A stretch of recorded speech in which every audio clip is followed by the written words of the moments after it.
Okay, let's review some of the stocks we're talking about last night. Here's the financial stock, Bank America. You can see this stock's been going down. This is called backing filling, where it's dropped 2 or 3 days, up 2, and then a lower low for 2.5 days, and up. And I think this is a process of breaking down of the financials. Here's Wells Fargo, Lehman Brothers we talked about. This is a very negative looking chart. Let's look at Fannie Mae. Had a big drop today, 27% drop. It was down over 30% for a while. A couple commentaries that this company may not survive, but yet the U.S. government says that they're going to support these two. Freddie Mac is FRE. You can see this kind of chart here this trend here is what I've always called a death march for companies that if they look like that kind of pattern when they eventually go bankrupt.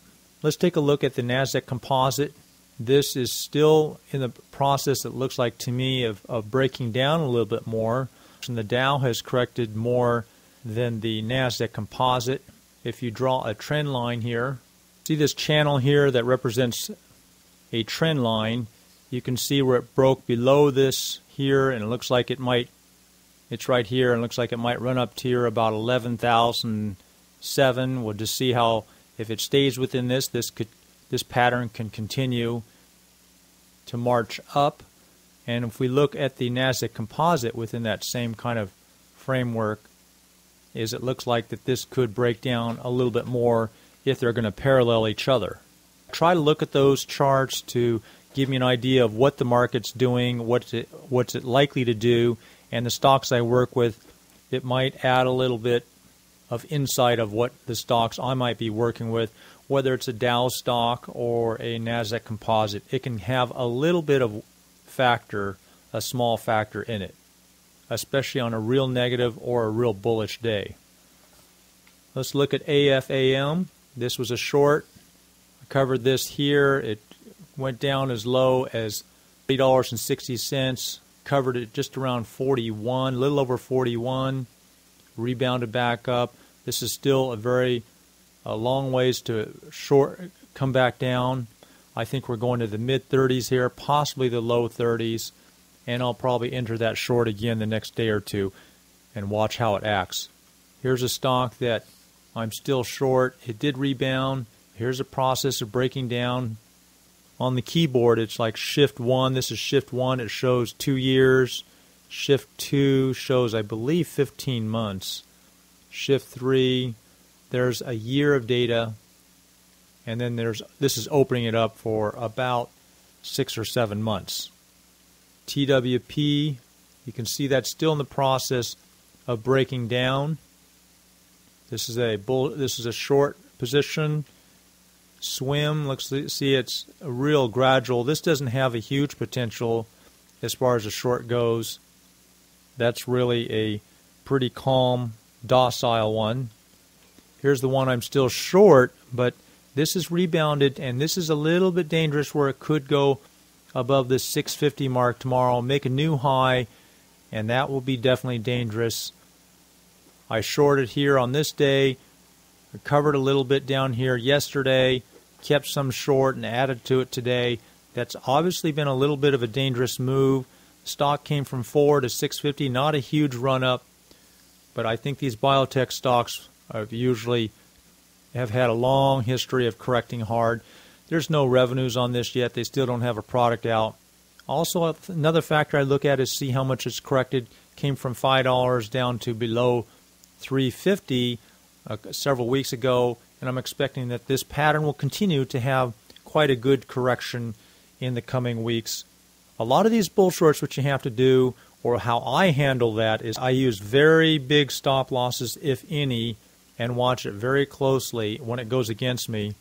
That's why you gradually add to open a small short position and gradually add to that as time goes on. This is the way that I've learned how to handle these over a period of years, and it is a very difficult process. It's very advanced, takes a lot of emotional and a lot of mental control, but I still think this stock will get below $5. See, usually what happens is it doesn't exceed that recent high, but this one very well could. Another factor you've seen in the Wizard training course is looking at the float. Shortsqueeze.com. You can get this on Yahoo Finance as well, and you'll see number of shares. The float is right here, 16,860,000. That's still a fairly low float.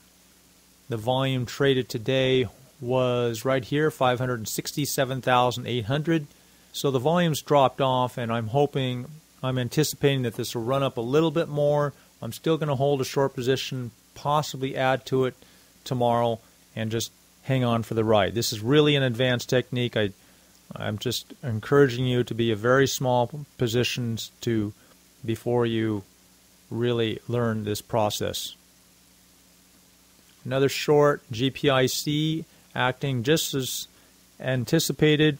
The volume's really dropped off. It's already fairly low volume, and that's normal to have the volume decrease as it's dropping off. So this one should get under 5, no problem here. Talked about this one. This is pretty much not a strong short here.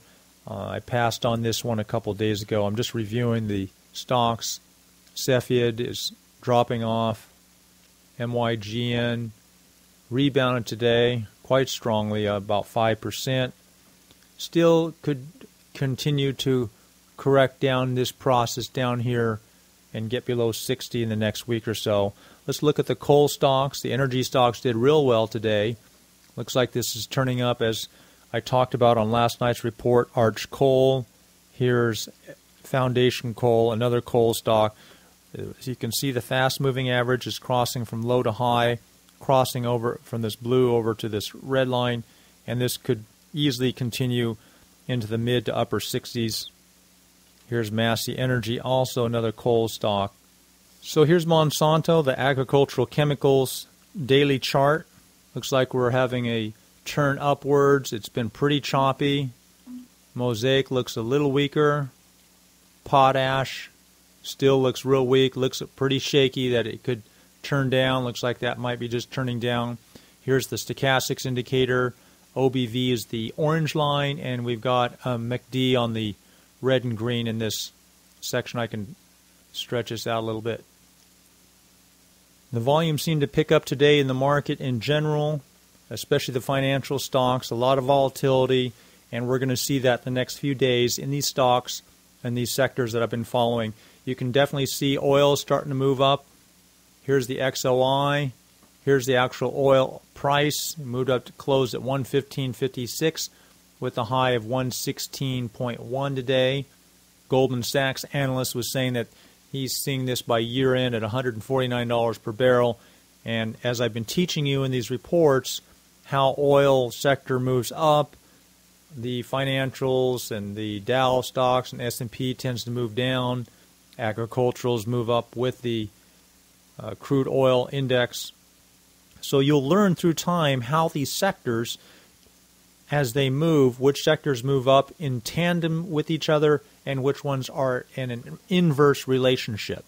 So get to know that through time, and then you can follow the strongest stocks in those sectors to be trading on an intraday or a swing trade or possibly an intermediate trade for a month or two at a time. Make sure you follow the charts, go through the Wizard training course, really learn and set up your charts correctly and follow those. That'll really put the odds in your favor. And when you really add your understanding of the psychology of the market and you put that together with the technical aspect of when you're entering and exiting a particular stock, you really can make a lot of money. Good night, and we'll see you tomorrow.